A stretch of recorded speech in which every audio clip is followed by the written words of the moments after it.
आज के इस लेक्चर को हम न्यूटन्स लॉज ऑफ मोशन जो कंटिन्यू चल ही रहा है हमारा, उसी में कनेक्टेड बॉडी मोशन के एग्जाम्पल को कंटिन्यू कर रहे हैं। वीडियो को लगातार देखिए। जो अब से पहले, चूंकि अभी तो थोड़ा सा इजी स्टेप चल रहा है, तो इसमें लापरवाही आप बरतेंगे तो यही फिर नुकसान करेगा आपको। तो न्यूटन्स लॉज ऑफ मोशन एक बेस्ट टॉपिक है पूरे फिजिक्स के लिए, और ये हमेशा रन करता है हर जगह पर, हर समय।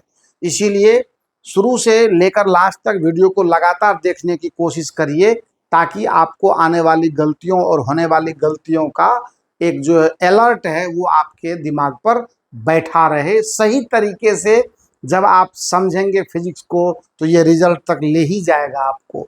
ये मैं बार बार आपसे कहता हूँ हर वीडियो में। मेहनत करने वाला हर इंसान अकेला होता है और सफलता भी उसकी अपनी होती है। इसीलिए सही डायरेक्शन चाहिए, जिसके लिए हम लोग हैं। हम आपको दिशा निर्देश करते रहते हैं, क्या पढ़ना है, क्या नहीं पढ़ना है, कितना पढ़ना है, तमाम बातें लगातार हम आपसे शेयर करते रहते हैं और करते रहेंगे। साथ साथ एक बेस्ट टॉपिक भी आपके सामने आएगा, बड़े बड़े प्रॉब्लम से भी आपकी मुलाकात होगी। देखिए, कनेक्टेड बॉडी मोशन में एनएलएम चैप्टर में जो कनेक्टेड बॉडी मोशन है हमारा, जिसकी चर्चा अभी लगातार अभी कर रहे हैं और करते ही रहेंगे, इसको थोड़ी गंभीरता से, है ना, सीखना है, समझना है। छोटे छोटे एग्जाम्पल लीजिए और उसी को सीख करके फिर बड़े बड़े एग्जाम्पल्स। और ये एग्जाम्पल सिर्फ एग्जाम्पल नहीं है, हमने अभी तक जितना आपको पढ़ा दिया उसमें नीट का क्वेश्चन है, और जेई का भी क्वेश्चन। तो जेई के क्वेश्चन में थोड़ा सा ज्यादा स्ट्रेंथ रहता है, तो उसकी भी बात हम लोग करेंगे ही करेंगे। लेकिन जो अब क्योंकि अभी टॉपिक बहुत ज़्यादा सीमित है, तो जो आईआईटी यानी का जो क्वेश्चन होता है जेई मेन एडवांस का, उसमें मिक्स्ड कॉन्सेप्ट होता है। तो अभी ज़्यादा प्रॉब्लम उसका इसीलिए नहीं ले पा रहे हैं कि जब भी कॉन्सेप्ट कोई भी प्रॉब्लम उठाते हैं तो उसमें थोड़ा सा एक्स्ट्रा कॉन्सेप्ट ऐड किया हुआ रहता है। तो एक चैप्टर और आगे आने के बाद क्वेश्चन थोड़ा सा एक स्टैंडर्ड को अपना जो थ्योरी है वो पिक करेगा, तो फिर सवाल लेने में कोई परेशानी नहीं आएगी।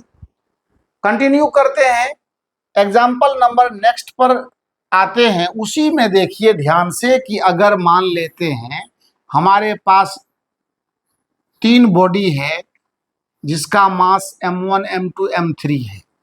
समझना है कि आप इसमें क्या सीखने वाले हैं हम लोग, बस उसी का समझ लीजिए कि ये एनालॉग है एक तरह से। m1 हो गया, m2 हो गया और m3 हो गया। लेकिन इस पर जो अब फोर्स लग रहा है वो इस तरह से लग रहा है। पहले हॉरिजॉन्टली लगता था और अब एनी एंगल थीटा पर ये फोर्स लगाया जा रहा है, हॉरिजॉन्टल से ये फोर्स लग रहा है। और तब आपको पूछा जा रहा है कि आपके सिस्टम का एक्सीलरेशन क्या होगा। तो ऐसे सूरत में हम लोग कुछ नहीं करते हैं। अगर मान लो कि मैंने तो अलग अलग सिस्टम मान करके आपको सिखा ही दिया था। अभी अगर इन कंबाइंड फॉर्म अगर मैं तीनों मास को मिला करके एक सिस्टम ले लेते हैं, तो m1 m2 के बीच का फोर्स इंटरनल बन जाएगा, m2 m3 के बीच का फोर्स भी इंटरनल बन जाएगा। तो फिर हमें कोई परेशानी नहीं होगी। लेकिन m1 को मैं अलग से आपको दिखा दूं कि अगर मैं m1 को सिस्टम मानता हूं तो m1 के लिए फोर्स डायग्राम ऐसे सिचुएशन में कैसे बनाएंगे, ये आपको सिखाना मुझे जरूरी लग गया। तो सबसे पहले आप ये देखें कि पहला फोर्स तो यहाँ पर ग्रेविटी का है, जो m1g काम करेगा, जो वेट के रूप में है, और ये नॉर्मल रिएक्शन n1 है। और इसके ऊपर जो ये फोर्स लग रहा है, ये फोर्स चूंकि हॉरिजॉन्टल से थीटा एंगल पर है, तो इसका 2 कंपोनेंट होगा। एक कंपोनेंट होगा जो इधर के तरफ f cos थीटा होगा, और दूसरा कंपोनेंट जो इधर होगा वो f sin थीटा होगा। और इधर के तरफ जो ये धक्का लगाएगा, मान लेते हैं F1 से धक्का लगाया तो रिटर्न इसको भी F1 मिलेगा। इधर से आपको सपोज कीजिए कि F1 फोर्स इधर से मिला, एंड एक्सीलरेशन तो ऑलरेडी इसका क्लियर है। तो यहाँ से जब इसका फोर्स डायग्राम बनाएंगे हम लोग, फोर्स डायग्राम तो बना लिया हम लोगों ने। अब अगर मैं इसका क्या करूं, इक्वेशन ऑफ मोशन लिखना चाहूंगा, तो net upward force equal to net downward force के, यानी अब नॉर्मल रिएक्शन में एक फोर्स f sin थीटा भी ऐड हो जाएगा, and after that m1g। And the second equation will be F cos theta minus F1। ये पहला इक्वेशन हो गया। दूसरा हो जाएगा F cos theta minus F1 equal to M1A। ये होता है फोर्स के एप्लीकेशन का सेंस अगर बदल जाए, उसका अगर डायरेक्शन चेंज कर दिया जाए तो उस समय में हमें कंपोनेंट की आवश्यकता पड़ती है। और इसीलिए वेक्टर में कंपोनेंट सिखाया गया था आपको कि जिस एक्सिस के साथ आपका एंगल बन रहा है आपके वेक्टर का, वो ऑलरेडी क्या होगा, कॉस में होगा, and the remaining concept will be in sine theta. चलिए ठीक है, ये सब चीज़ बहुत पुरानी बात हो गई, इस पर उतना दिमाग लगाने से टाइम वेस्ट होगा अपन का। अब अगर मान लेते हैं M2 M3 को मिला करके सिस्टम मान लेते हैं, तो फॉर M2 एंड M3 मैं एक साथ ले लेता हूं चूंकि अभी सिखाना है मुझे। तो अगर मैं M2 M3 को एक साथ रखता हूं तो ये हो गया आपको M2 और ये हो गया आपका M3। तो M2 और M3 अगर मिल करके सिस्टम बनता है तो नीचे यहाँ पर क्या होगा, M2 plus M3 into G, and normal reaction फिर से यहाँ N2, इधर के तरफ आपको F1 फोर्स, इधर से कोई फोर्स नहीं, और ये फिर एक्सीलरेशन वही हो गया A। तो आप लिख दीजिए N2 equal to M2 plus M3 into G, और F1 equal to M2 plus M3 into A। Equation number third, equation number 4। अच्छी बात यह है कि इक्वेशन नंबर 1 और इक्वेशन नंबर थर्ड से हमें कोई सॉल्यूशन मिलने नहीं जा रहा है, because we need to calculate the value of A। अगर A की वैल्यू हमें चाहिए तो हमें वर्टिकल इक्विलिब्रियम से कोई ज़्यादा खास मतलब नहीं रहना है। अब आइए देखते हैं 2 और 4 को। तो यहाँ से कुछ नहीं करना है, 4 नंबर की इक्वेशन से F1 का मान उठा करके यहाँ रख दीजिए, काम अपना हो जाएगा। तो फ्रॉम 2 एंड 4 एक ही बार में कर लेते हैं इसको। फ्रॉम 2 एंड 4 क्या हो जाएगा, F cos theta minus F1 की वैल्यू है M2 plus M3 into A equal to M1A। ठीक है, अब यहां से इसीलिए क्या हो जाएगा, A का वैल्यू सीधा हो जाएगा F cos theta and divided by M1 plus M2 और प्लस M3। यही है और कोई खास अंतर नहीं। अंतर क्या आया, ये तो आंसर हो गया हमारा। अंतर क्या है उस सवाल में और इस सवाल, इससे पहले वाले एग्जाम्पल पर जब हॉरिजॉन्टल फोर्स लग रहा था तो A का वैल्यू F बटा M1 plus M2 plus M3 आया था, और इस सवाल में जब फोर्स जो है वो इस तरह से कुछ हॉरिजॉन्टल से थीटा एंगल पर लगाया जा रहा है, मतलब मैं ऐसे पुश कर रहा हूं, तो ऐसे कंडीशन में एफ कॉस थीटा जो ड्राइविंग फोर्स के रूप में है, जो इस डायरेक्शन में component horizontal in the direction of motion, यही फोर्स मात्र अवेलेबल है। तो इसके चलते हमारे पास ये रिलेशन और ये रिजल्ट आ रहा है।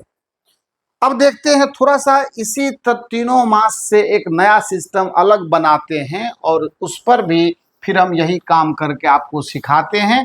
लेकिन उस एग्जाम्पल में और एक नई बात हम लोग सीखने वाले हैं, वो क्या है वो अभी आपको पता पड़ जाएगा। सपोज कीजिए हमारा जो नेक्स्ट एग्जाम्पल है, उस एग्जाम्पल में हमने कुछ एक नई तैयारी करी है। जैसे ट्रेन का डब्बा वाला मामला हमने दिखाया था आपको, ठीक वही कहानी अब यहाँ पर मान लेते हैं एक M1 मास है and we are just concern with a smooth horizontal surface. Friction का कोई कंडीशन अपन के सामने अभी नहीं आने वाला है, फ्रिक्शन से अभी हम आपको बचा के चल रहे हैं। यानी एस.सी. वर्मा सर के हिसाब किताब से आपका फिजिक्स चल रहा है तो फ्रिक्शन को एक नया चैप्टर दिया गया है, उस पर बहुत बेहतर तरीके से बात करेंगे।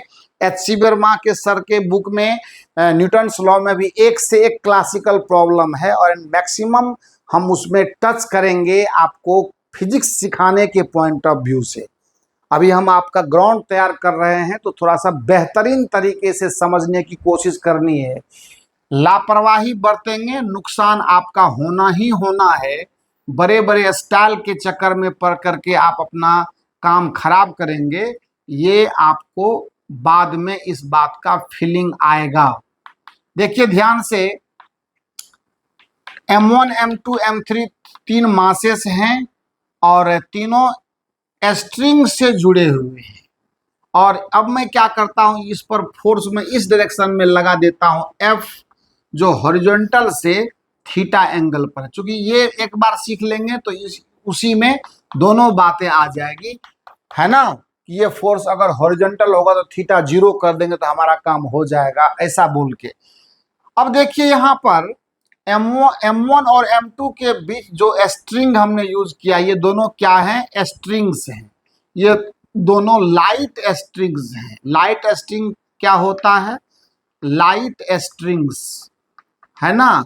अब मैं आपको कुछ बातें सिखाऊंगा स्ट्रिंग के विषय में, न्यूटन्स लॉ में क्या मान्यताएं, क्या एजम्पशंस लेकर के हम लोग चलते हैं, इसके विषय में एक समुचित जानकारी पहले आप जान लीजिए।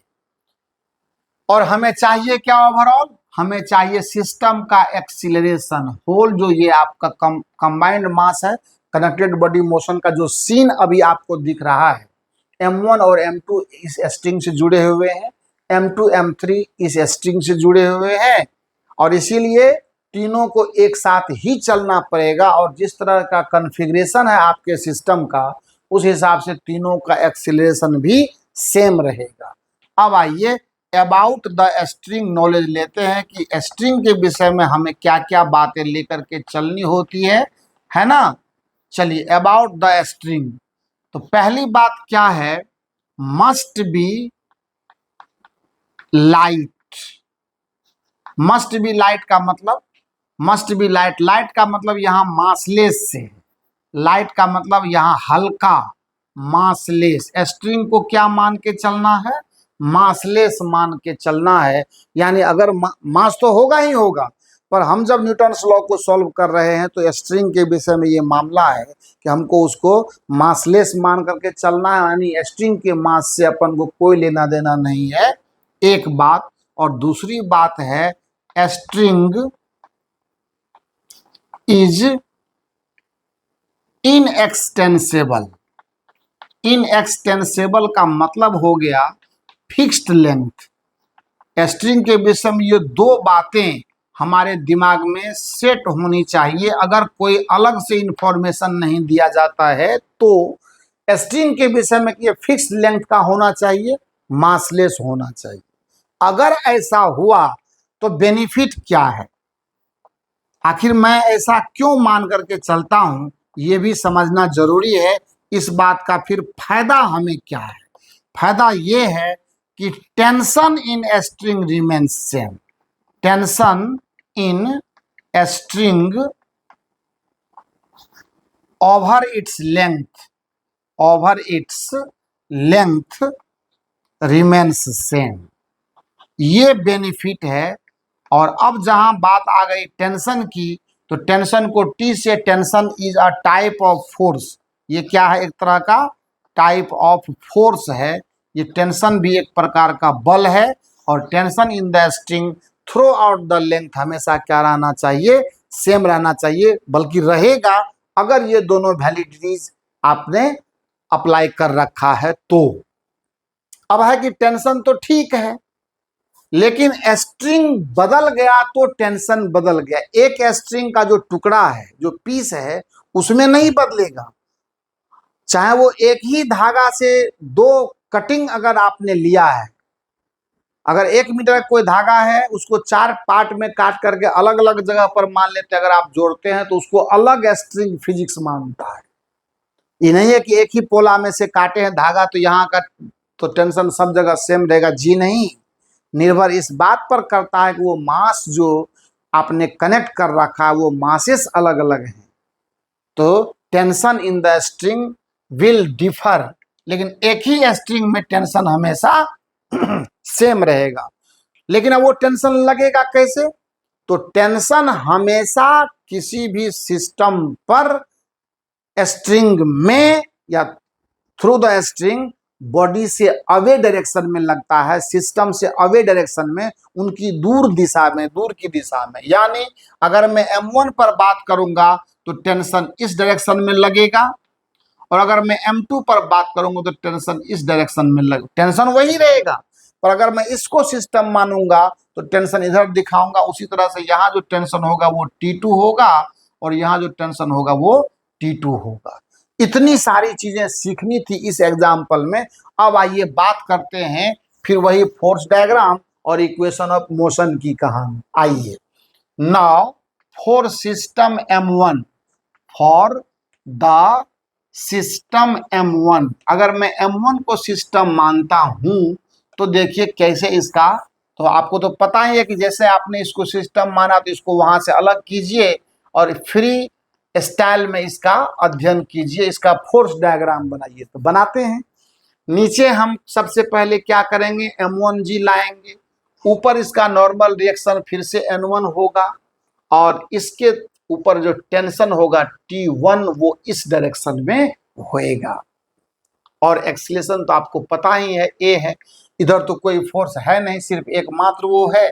इसके लिए इक्वेशन ऑफ मोशन क्या होगा देखा जाए, N1 इक्वल टू होएगा M1G, this will be the first equation, and T1 equal to M1A, this will be the second equation. ये दो चीजें जब हमारे सामने में आ चुकी है बात, तो अब कोई परेशान होने की जरूरत नहीं है। हमने M1 को सिस्टम माना, उसका सारा काम कर लिया। अब आइए बात करते हैं M2 की। फॉर M2, अगर हमने M2 को सिस्टम माना है तो M2 के लिए क्या करना है आइए देखते हैं। फिर वही कहानी, इस पर वही टेंशन इधर की तरफ लगेगा। मैंने सिखाया आपको, बॉडी से दूर की दिशा में, in the direction away from the system. और इसके इधर तरफ क्या लगेगा, टेंशन T2 लगेगा। नीचे की तरफ जो है आपको ग्रेविटी का फोर्स M2G है, ऊपर की तरफ नॉर्मल आपको N2 है। एक्सीलरेशन फिर से एक बार वही है। ये पहले तय कर लेना होगा सिस्टम का कि पूरा जो आपका ये बना हुआ फ्रेम है उसमें एक्सीलरेशन की वैल्यू सबकी सेम रहेगी, ये पहले तय कर लेना है। सिचुएशन को देख करके ये तय किया जाता है। बाद बाकी जब आगे हम लोग बात करेंगे मास पुली सिस्टम वगैरह में जाएंगे तो एक्सीलरेशन विल चेंज, तो वो जब सिचुएशन आएगा तब देखेंगे। अभी दिमाग पर वजन लेने की आवश्यकता नहीं है, खामखा परेशान नहीं होना है। अब लिखिए यहाँ से क्या होगा, तो ये होगा N2 बराबर M2G, इक्वेशन नंबर थर्ड होएगा, और T2 minus T1 equal to M2A, equation number 4 होएगा। ये तीन चीजें हम लोगों ने वहां से देख ली है। अब आइए बात करते हैं हम कहीं ना कहीं M3 के लिए। फॉर M3, अगर मैं M3 के लिए बात करूं तो M3 के लिए फिर वही कहानी है। आराम से देखते हैं, कोई हड़बड़ाने की जरूरत नहीं है, चीजों को सीखना है। ये जरूरी नहीं कि कितना ज्यादा हम चैप्टर में आगे बढ़ रहे हैं। नीचे क्या होगा, M3G ग्रेविटी का फोर्स है, एंड दिस इज N3, और इसके ऊपर जो टेंशन है यहां देखा जाए, है ना, M3 के लिए। अब यहाँ तो फोर्स भी आ चुका है ना, इस पर टेंशन T2 इधर के तरफ लगेगा, पता ही है। और फोर्स जो यहाँ पर आपने F देखा था थीटा एंगल पर, तो हॉरिजॉन्टल कंपोनेंट फिर से एक बार इसका F cos थीटा, एंड जो वर्टिकल कंपोनेंट होगा वो हो जाएगा आपको F sin थीटा। अब देखिए इसके लिए, और एक्सीलरेशन तो फिर वही है A, तो देखिए M3 plus F sin theta, ये मिलकर अब M3G को बैलेंस करने वाले हैं इक्वेशन नंबर 4 में। और इसके लिए क्या हो जाएगा, F cos theta minus T2 equal to M3A, equation number 5। सारे काम कर लिए हम लोगों ने, सारे काम कर लिए हम लोगों ने, सबको अलग अलग सिस्टम माना हमने, सबका फोर्स डायग्राम बनाया हमने, उसके लिए इक्वेशन ऑफ मोशन लिखा हमने। अब A का मान निकालना है। तो आपको तो पता ही है इक्वेशन नंबर 1 कुछ देने वाला नहीं है, 3 कुछ देने वाला नहीं है, और 4 भी कुछ देने वाला, सॉरी 4 वहां था ना, ये 5 होगा और ये 6 होगा, तो 5 भी कुछ देने वाला नहीं है। तो 2, 4 और 6 को सॉल्व करेंगे हम लोग, तो पता ही है आपको कि जब मैं यहाँ से T2 का वैल्यू उठाऊंगा तो T2 का वैल्यू उठा करके मैं कहाँ रखूंगा, इस इक्वेशन में रखूंगा, सॉरी T1 का वैल्यू उठा करके यहाँ रखूंगा तो मुझे T2 का मान आएगा, और T2 का मान उठा करके जब मैं यहाँ रख दूंगा तो मुझे ऑलरेडी A का मान आ जाएगा। आइए ना हम कर देते हैं, जब इतना काम करके दे रहे हैं तो सॉल्व करने में क्या दिक्कत है, वो भी मैं ही करके दे रहा हूँ। आइए, अब क्या है कि A निकालना हमारे लिए चैलेंज है, तो चैलेंज इतना बड़ा नहीं है कि हम नहीं कर सकते, बहुत आसानी से कर लेंगे। सॉल्विंग 2, 4 एंड 6, सॉल्विंग 2, 4 एंड 6, है ना, वी फाइंड A, हम लोग निकाल सकते हैं A का वैल्यू, तो निकाल लीजिए। देखिए आप 4 नंबर के इक्वेशन में आपने क्या देखना है, तो T2 माइनस T1 का वैल्यू वहां से रखेंगे तो M1A है हमारे पास, जो यहां से हो गया M2A के बराबर, तो यहां से T2 का वैल्यू आ गया M1 plus M2 into A, and from 6 number equation को एक ही बार इंप्लीमेंट कर देते हैं, F cos theta minus T2 equal to हमारे पास M3A है, यहां से F cos theta equal to आ जाएगा T2 और प्लस T2 प्लस M3A, लेकिन T2 का वैल्यू कितना है, T2 का वैल्यू तो ये वाला है, यहां से क्या हो जाएगा F cos theta equal to M1 plus M2 plus M3 into A, so यहां से A का वैल्यू आ जाएगा F cos theta divided by M1 plus M2 and plus M3, यही इसका आंसर आ जाएगा हमारा। कोई तकलीफ उठाने की जरूरत नहीं है। अगर मान लो यह फोर्स हॉरिजॉन्टल हो जाता तो थीटा की वैल्यू 0 कर देते, और F cos थीटा के जगह पर cos थीटा का 0 लगाए तो cos 0 का वैल्यू 1 आता है, सो F बटा M1 plus M2 plus M3 हमारे पास वैल्यू आ जाता है इसका, बिना किसी परेशानी के। इसीलिए जान करके हमने इस एग्जाम्पल में आपको ऐसा सिचुएशन दिखाया। समझ गए बात को? अब थोड़ी और बात करते हैं। नेक्स्ट एग्जाम्पल जो हम ले रहे हैं आपके लिए, उस नेक्स्ट एग्जाम्पल में हम कुछ नई बात करने वाले हैं। इसको पॉज करके आप नोट करेंगे, और नोट करके उसके बाद जो है इसको लगातार समझने की भी कोशिश करनी है, इस बात का ख्याल रहे। अब देखिए, अब थोड़ा सा हम लोग चलते हैं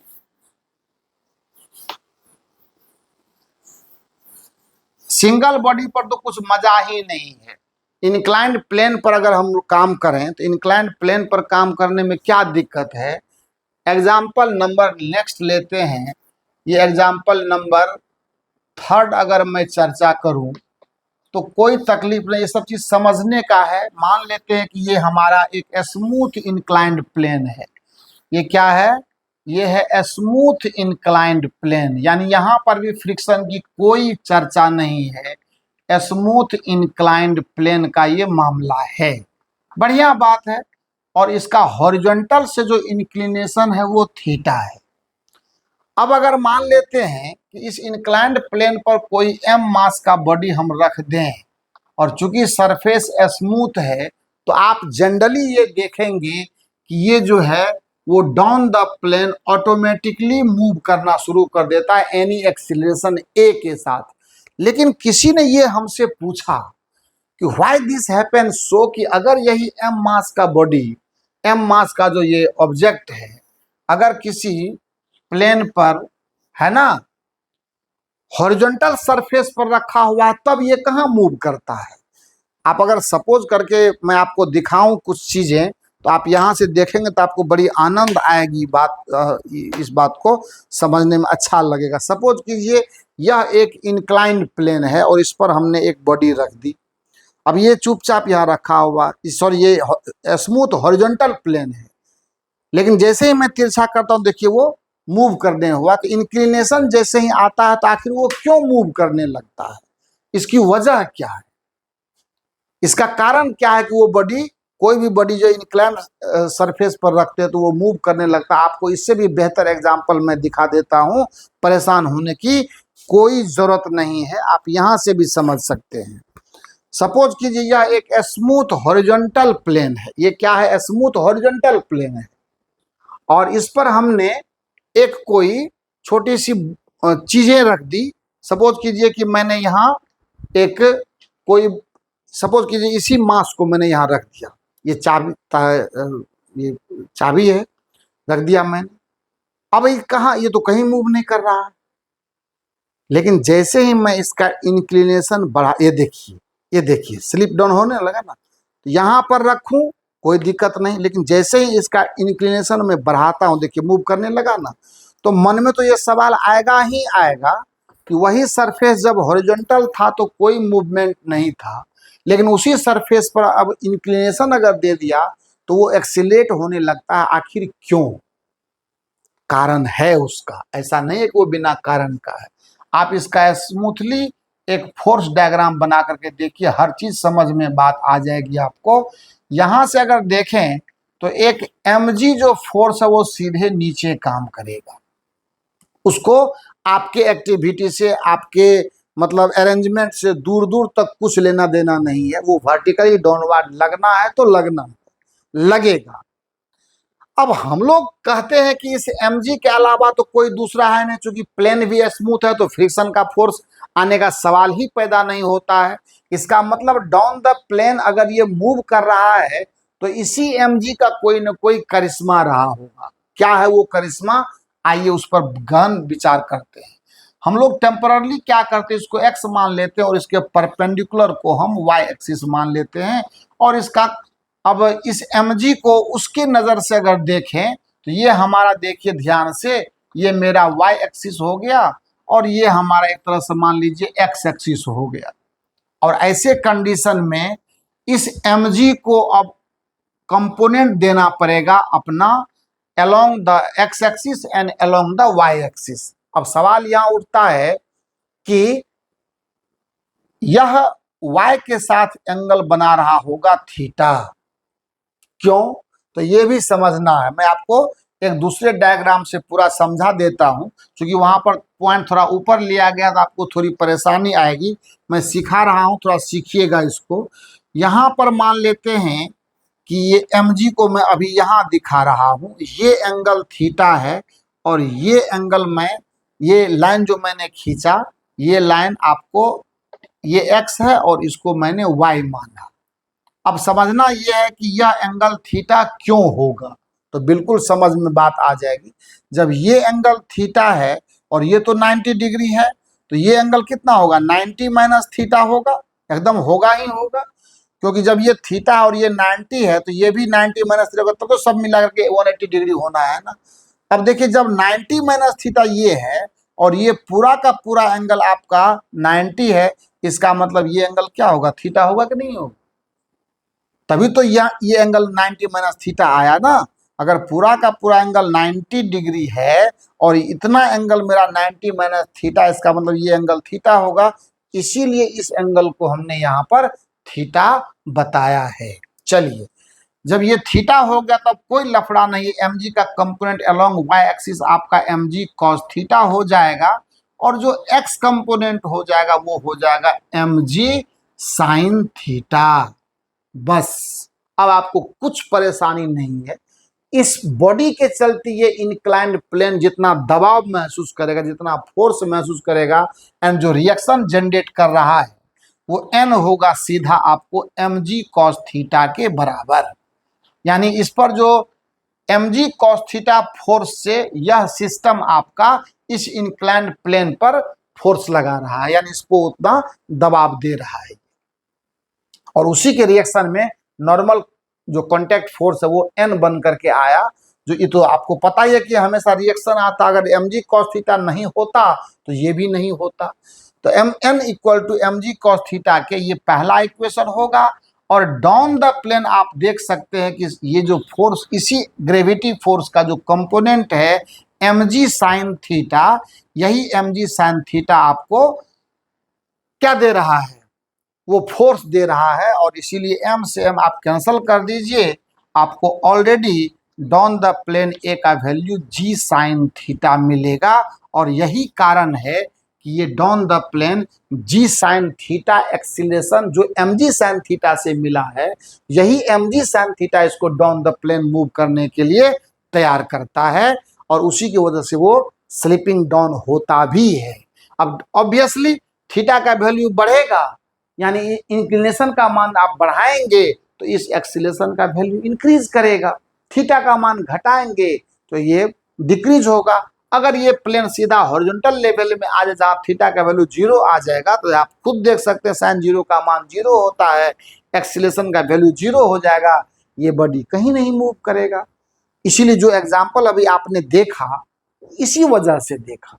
तो ये मैं आपको सिखाना चाह रहा था, ये बहुत बेसिक चीज है, छोटी चीज है पर इंटरेस्टिंग है, और ये अगर हमारे पास आ जाता है तो अब देखिए नया एग्जाम्पल जो हम लोग लेने जा रहे हैं वो कितना इंटरेस्टिंग है, उसकी बात करते हैं। अब थोड़ा सा एक नया गेस्ट और लाते हैं अपने एग्जाम्पल में। आइए अब इसके बाद हम लोग कनेक्टेड बॉडी मोशन में बात करते हैं मास पुल्ली सिस्टम की, जिसको एटवुड मशीन भी कहा जाता है। फिजिक्स की भाषा में लोग एटवुड मशीन भी कहते हैं उसको, एटवुड मशीन, या उसको मास पुल्ली सिस्टम के नाम से हम लोग जानते हैं। एक साधारण सा सवाल उठाते हैं, मेरा तो काम ही है पहले इजी चीज उठाना, मैं स्टाइल मारने के आदी नहीं हूँ, मुझे काम करने में अच्छा लगता है। और हमारे बच्चे जब फिजिक्स को समझते हैं, हमारे बच्चे जब फिजिक्स को सीखते हैं तो हमें सबसे ज़्यादा खुशी होती है। Now we are working with mass pulley system. अब ये क्या होता है मास पुल्ली सिस्टम, या इसी का नाम एटवुड मशीन भी कभी कभी लिखा जाता है, एटवुड मशीन, है ना। तो बच्चे घबरा जाते हैं कि ये एटवुड मशीन क्या है, इसी का दूसरा नाम है मास पुल्ली सिस्टम। बहुत अच्छी बात है। मास पुल्ली सिस्टम अपने फिजिक्स में बहुत ही ज़्यादा इंटरेस्टिंग चीज़ है। आपको वक्त आने पर इसके इम्पोर्टेंस का पूरा पूरा पता पड़ेगा। ये देखिए, मान लेते हैं हमने एक पुल्ली लिया, और पुल्ली के विषय में आप ये नहीं कह सकते सर हमने पुल्ली देखी नहीं है। किसी भी सोसाइटी में गेहूं का जब आटा निकालने जाते हैं तो किसी मशीन पर जाते हैं, आप देखते हैं वहाँ पर कि वहाँ एक बेल्ट चल रहा होता है जो मशीन से चलते हुए और चक्की तक पहुँचती है, उसी को एक्चुअली पुल्ली कहा जाता है, जिस पर बेल्ट चलता है। और अब आपको कहने की जरूरत नहीं है कि पुल्ली का उपयोग कितना ज़्यादा लार्ज स्केल पर होता है। हर किसी गाड़ी घोड़ा में हर जगह पे आप ऐसा मानिए, आप साइकिल चलाते तो उसमें आप देखते हैं ना कि फ्लाई व्हील वो छोटा सा रहता है, और जिसमें आप वो पैडल देते हैं, वो सब क्या है, एक तरह से मास पुल्ली सिस्टम का ही क्या है, वो एडवांस रूप है। ये देखिए मास पुल्ली सिस्टम में फिर आपको तो बात वही है कि string is light and inextensible, light and inextensible, बस चीजें वही है, एक्सटेंसेबल, ठीक है। पुल्ली के विषय में भी यही बात कहना, पुल्ली इज ऑल्सो लाइट, जिसको आप मासलेस बोलते हैं, पुल्ली के विषय में भी ये बात होती है, एंड स्मूथ। भाई साहब ये दोनों हैं। देन फाइंड ए में एक्सीलरेशंस और बी में टेंशन इन स्ट्रिंग, ये दो डिमांड आपका आया। बहुत जगह पे मैं देखता हूं कि लोग अच्छे अच्छे स्टाइल मारते हैं कि इसमें से उसको घटा दो, ये कर दो, वो कर दो। सब कुछ अपनी जगह पर ठीक है, किसी के ऊपर मुझे कोई चैलेंज नहीं करना है, किसी के ऊपर कोई हमें बात नहीं करनी है। कोई अपना काम करता है, लोग उसे भी पसंद करते हैं, हम अपना काम करते हैं, हमें भी लोग पसंद करते हैं। सबका अपना अपना अलग तरीका है काम करने का। मैं विश्वास इस बात में रखता हूं कि मेरे बच्चे मैक्सिमम फिजिक्स कैसे सीखे, उसे कोई, अब देखिए ध्यान से, टेंशन मैंने कहा, और ये जो चीज आपने देखा कि पुल्ली के विषय में जो मान्यताएं देखी है, ऑल्सो लाइट एंड ये स्मूथ है, इसका फायदा ये होता है कि स्ट्रिंग के दोनों साइड जो पुल्ली के दोनों साइड जो ये स्ट्रिंग जा रहा है ना, स्ट्रिंग में टेंशन का वैल्यू समान होता है। बस मकसद यही है कि पुल्ली अगर लाइट है, स्मूथ है, तो उसके ऊपर से जो स्ट्रिंग आपका पास कर रहा है वो पुल्ली के दोनों साइड में स्ट्रिंग में टेंशन की वैल्यू समान रहेगी, इक्वल रहेगी। यही कारण है कि पुल्ली के विषय में ये मान्यताएं, ये एजम्पशंस हमें कंटिन्यू करना होता है। लेकिन ये जरूरी नहीं, ये फैक्ट नहीं है। आगे जब हम लोग रोटेशनल मैकेनिक्स पढ़ेंगे तो वहां पर यही मास पुल्ली सिस्टम में हम आपको जरूर दिखाएंगे कि पुल्ली तब मासलेस नहीं होगा। एंड मासलेस जैसे ही पुल्ली नहीं हुआ, पुल्ली का मास जैसे ही सवाल ने मेंशन करा, इसका मतलब दोनों साइड में टेंशन डिफर हो जाएगा and the pulley will rotate. जैसा कि आप देखते हैं वहां पर मशीन्स में, वहां पर पुल्ली घूमती है। इसका मतलब बेल्ट जो चलता है उसके ऊपर, उस बेल्ट में दोनों साइड में टेंशन क्या होता है, वो डिफर कर जाता है। और यही कारण है कि वो पुल्ली को घुमाता है। उस पर बाद में बात करेंगे। आइए, आपने ये समझ लिया कि पुल्ली को मासलेस क्यों मानते हैं, स्ट्रिंग को हमने लाइट एंड इनएक्सटेंसिबल क्यों माना था, टेंशन समान होने के लिए, और पुल्ली को हम लोग क्यों मानते हैं, तो स्ट्रिंग पर टेंशन सेम हो। ऑब्वियसली अगर M2 ग्रेटर देन है M1 से, अगर M2 ग्रेटर देन है M1 से, तो ये मास ए एक्सीलरेशन से नीचे जाएगा तो ये ए से ऊपर आएगा। यहाँ पर कोई कंफ्यूजन में आने की आपको जरूरत बिल्कुल ही नहीं है। जितना ये नीचे गिरेगा उतना ही ये ऊपर आएगा। इसके और डेप्थ में जाने से कोई फायदा नहीं है। लोग इस पर ये पोजीशन इक्वेशन लगाते हैं, तो वेलोसिटी लगाते हैं, ये लगाते हैं, वो लगाते हैं, कोई जरूरत नहीं है। जब आएगी बात तो देखेंगे। फॉर M1, आइए M1 को अगर आपने सिस्टम माना तो M1 की कहानी फिर वही है। यहाँ देखा जाए नीचे क्या हो जाएगा, तो M1G, और ऊपर क्या हो जाएगा T, और इक्वेशन आपको एक्सेशन ऊपर जा रहा है तो T माइनस M1G ये इक्वल टू होगा M1A, पहला इक्वेशन। और कोई दूसरा यहाँ पर कोई नॉर्मल वगैरह की कोई चर्चा नहीं है, बिकॉज ये हवा में है, इसमें कोई कॉन्टैक्ट सरफेस नहीं है, तो नॉर्मल रिएक्शन का कोई सवाल ही पैदा नहीं होता है। M2 के लिए उसी तरह से देख लिया जाए। जब आप M2 के लिए देखेंगे तो M2 के लिए भी वही कहानी, M2G नीचे की तरफ और टेंशन T वही रहेगा, और ये नीचे आ रहा है, इसको लिखेंगे M2G minus T equal to M2A। This will be equation 2। और इससे अधिक इक्वेशन और पुल्ली के विषय में कुछ लिखने की हमें आवश्यकता नहीं है, उसका कोई खास नीड नहीं है हमको, तो उसके विषय में हम लोग कुछ दिखाएंगे नहीं, अभी कोई जरूरी नहीं है दिखाने का। ऐसे तो पुल्ली पर भी देखना, तो टेंशन T ऐसे लगेगा और यहाँ पर T1 लग जाएगा, तो T1 इक्वल टू 2T हो जाएगा, बात खत्म। इसका कोई एक्सीलेशन होने का कोई चांस नहीं है। चलिए, वो भी समय आने वाला है जब उसको भी मेंशन करने की नौबत आएगी तो करेंगे।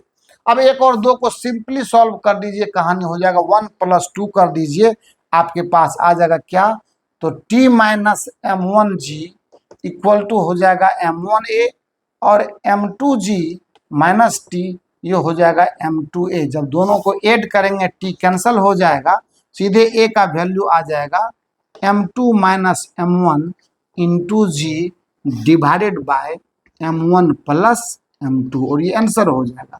लेकिन जब टेंशन भी निकालने के लिए हमारे सवाल ने हमसे बोला हुआ है तो T भी निकाल देंगे, कौन सी बड़ी बात है। हमको करना क्या है, A का वैल्यू रख दीजिए, T का मान निकल आएगा। कर देते हैं उसको भी। इसको पॉज करके आप नोट करेंगे अगर आपको लगता है कि जरूरी है नोट करना। मुझे तो लगता है जरूरी है ही है, 11th के बच्चों को तो हर चीज जरूरी है।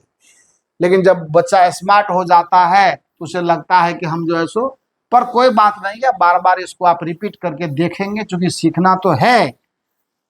और जितने हल्के में चीजों को लेते हैं तो हल्के चीजों पर बच्चे लापरवाह हो जाते हैं, और वही जब क्रिटिकल कॉन्सेप्ट आता है तो बच्चा सीधे दिमाग फेल कर जाता है उसका।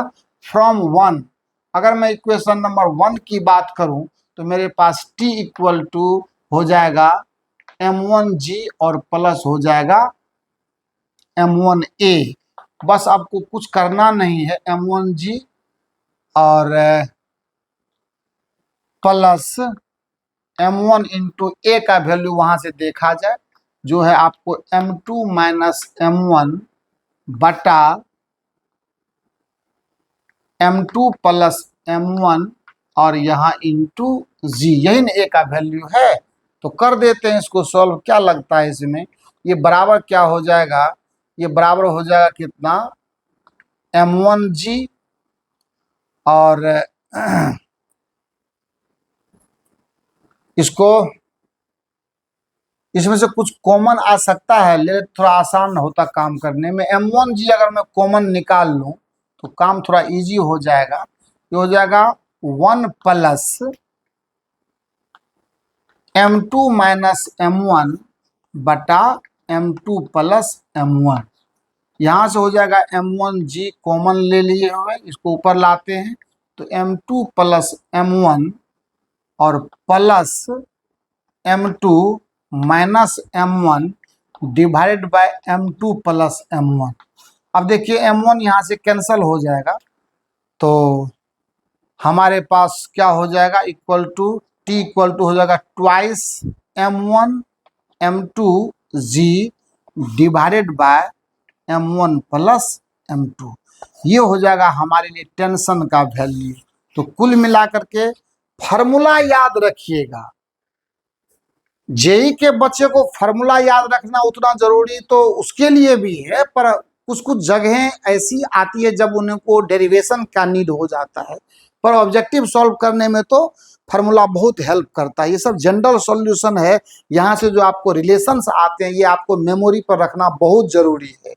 ये बहुत हेल्प करेगा आपको। ये एग्जाम्पल नहीं है, ये सभी प्रॉब्लम्स हैं जनरल फॉर्म में, कोई लोकल वैल्यू नहीं दिया हुआ प्रॉब्लम का, इसीलिए एग्जाम्पल, ये पैटर्न आपको बताया जा रहा है कि इस तरह के सवाल आते हैं, है ना। कितना बढ़िया से मैंने पहले कैनेमेटिकल प्रॉब्लम, थोड़ा ग्राफिकल प्रॉब्लम लिया और तब अब जा करके जो है सो इधर आए हैं। और जब हमने फोर्स के वेरिएशंस की बात की है, टाइम डिपेंडेंट, पोजीशन डिपेंडेंट, वो सब काम करके आपको दिया जाएगा। बताने का मतलब है कि आगे उसके लिए स्पेस बना हुआ है जहां आपको वो चीज़ें सिखाई जाने वाली हैं हम लोग। तो ये सारा चीज़ आज के इस लेक्चर को आप यहीं तक रहने दीजिए। बहुत ज़्यादा क्राउड करेंगे तो एक लेक्चर बहुत लंबा होने से आपको इंटरेस्ट कम हो जाता है। थोड़ा मजा लीजिए, इतना भी आप पढ़ें। अब नेक्स्ट वीडियो जब हम लाएंगे तो उसमें कुछ एससीबी के प्रॉब्लम और कुछ नीट और जेई के प्रॉब्लम पर पहले काम करेंगे, फिर एग्जाम्पल को आगे बढ़ाएंगे। कुछ प्रॉब्लम के थ्रू भी एग्जाम्पल्स मिलते हैं हम लोगों को, तो उस पर हम लोग अलग से काम करेंगे। बहरहाल आप एकदम लगे रहिए, मेहनत कीजिए, हम आपके साथ एकदम खड़े हैं। अभी क्या है कि संडे को भी आपको लेक्चर पब्लिश करके दिया जा रहा है। इसकी वजह यह है कि पहले डिटेंशन बहुत ज़्यादा हुआ है तो सिलेबस थोड़ा सा बैक हो रहा था, तो मैंने सोचा कि कुछ वीडियोस बढ़ाते हैं, वीडियोस का टाइमिंग भी बढ़ा रहे हैं, मतलब थोड़ा ड्यूरेशन लंबा कर दे रहे हैं ताकि सिलेबस, है ना, को कंपेल किया जाए उसके अंदर में, और फिर आपको क्या बोलते हैं कि वो नए चैप्टर के लिए जल्दी समय आ जाएगा हमारा। Thank you so much.